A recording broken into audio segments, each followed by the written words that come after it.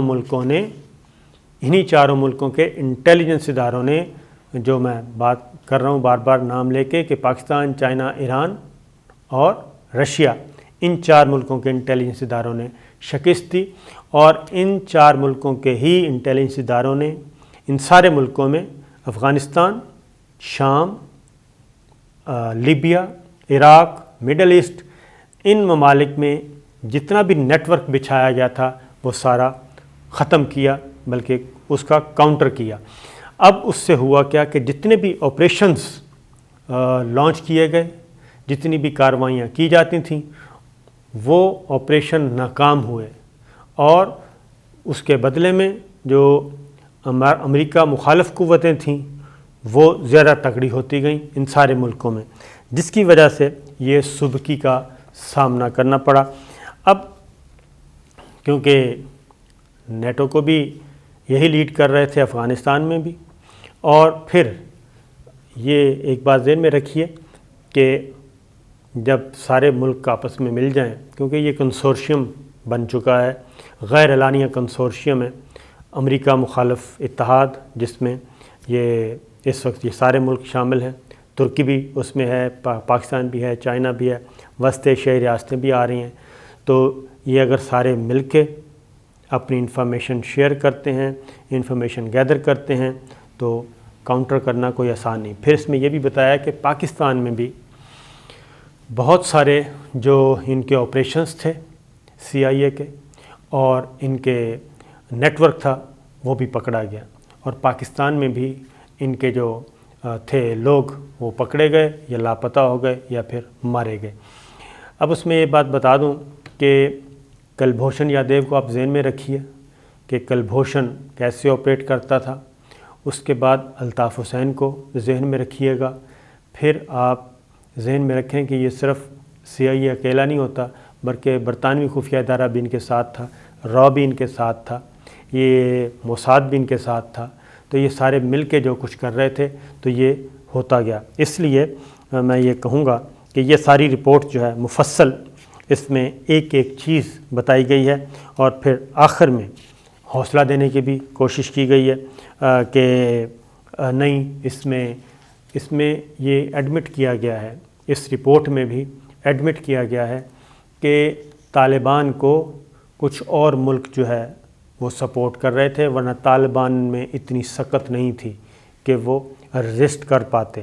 اور عراق میں بھی انہوں نے کہا کہ عراق میں بھی سپورٹر، امریکہ مخالف قوتوں کے سپورٹر موجود تھے، ان کو سپورٹ کر رہے تھے. لیبیا میں بھی یہی ہوا. تو اس کا مطلب یہ ہے کہ جو ساری چیزیں سامنے آ رہی ہیں تو مطلب بالکل کلیئر ہے کہ یہ جو کلیم ہے، اسی لیے برطانوی وزیر دفاع جو ہیں وہ اب یہ کہہ رہے ہیں کہ اب امریکہ کو کوئی حق نہیں پہنچتا کہ وہ اپنے آپ کو واحد عالمی طاقت کہے.